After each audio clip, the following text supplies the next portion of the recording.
Premier livre de Samuel, chapitre 18. David avait achevé de parler à Saül.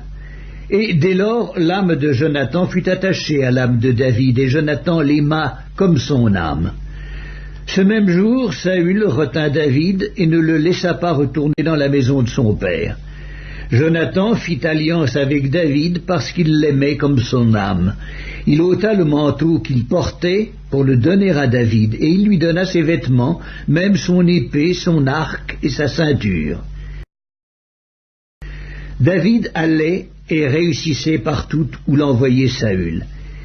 Il fut mis par Saül à la tête des gens de guerre, et il plaisait à tout le peuple, même aux serviteurs de Saül. Comme il revenait lors du retour de David après qu'il eut tué le Philistin, les femmes sortirent de toutes les villes d'Israël au-devant du roi Saül, en chantant et en dansant au son des tambourins et des triangles, et en poussant des cris de joie. Les femmes qui chantaient se répondaient les unes aux autres et disaient « Saül a frappé ses 1000 et David ses 10 000 ». Saül fut très irrité, cela lui déplut. Il dit « On en donne 10 000 à David et c'est à moi que l'on donne les 1000 ?» Il ne lui manque plus que la royauté. Et Saül regarda David d'un mauvais œil à partir de ce jour et dans la suite. Le lendemain, le mauvais esprit de Dieu saisit Saül, qui eut des transports au milieu de la maison. David jouait comme les autres jours, et Saül avait sa lance à la main. Saül leva sa lance, disant en lui-même « Je frapperai David contre la paroi ». Mais David se détourna de lui 2 fois.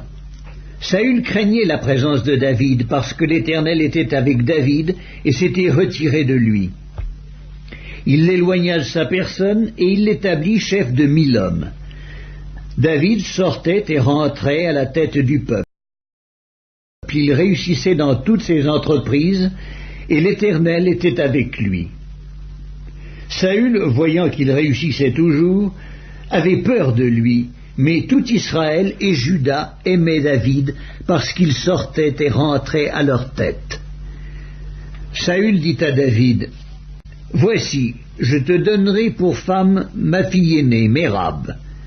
Sers-moi seulement avec vaillance et soutiens les guerres de l'Éternel. » Or Saül se disait « Je ne veux pas mettre la main sur lui, mais que la main des Philistins soit sur lui. »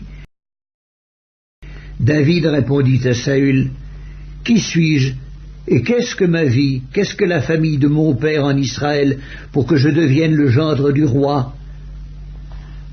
Lorsqu'arriva le temps où Mérab, fille de Saül, devait être donnée à David, elle fut donnée pour femme à Adriel de Méhola. Michal, fille de Saül, aima David. On en informa Saül et la chose lui convint. Il se disait « Je la lui donnerai afin qu'elle soit un piège pour lui et qu'il tombe sous la main des Philistins. » Et Saül dit à David pour la seconde fois « Tu vas aujourd'hui devenir mon gendre. » Saül donna cet ordre à ses serviteurs « Parlez en confidence à David et dites-lui « Voici, le roi est bien disposé pour toi et tous ses serviteurs t'aiment.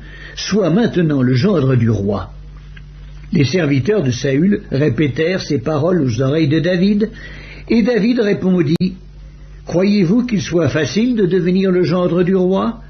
Moi je suis un homme pauvre et de peu d'importance. » Les serviteurs de Saül lui rapportèrent ce qu'avait répondu David. Saül dit « Vous parlerez ainsi à David. Le roi ne demande point de dot, mais il désire 100 prépuces de Philistins pour être vengé de ses ennemis. » Saül avait le dessein de faire tomber David entre les mains des Philistins. Les serviteurs de Saül rapportèrent ces paroles à David, et David agréa ce qui lui était demandé pour qu'il devînt gendre du roi. Avant le terme fixé, David se leva, partit avec ses gens, et tua 200 hommes parmi les Philistins. Il apporta leurs prépuces et en livra au roi le nombre complet, afin de devenir gendre du roi. Alors Saül lui donna pour femme Michal, sa fille. Saül vit et comprit que l'Éternel était avec David. Et Michal, sa fille, aimait David. Saül craignait de plus en plus David, et il fut toute sa vie son ennemi. Les princes des Philistins faisaient des excursions, et chaque fois qu'ils sortaient, David avait plus de succès que tous les serviteurs de Saül, et son nom devint très célèbre.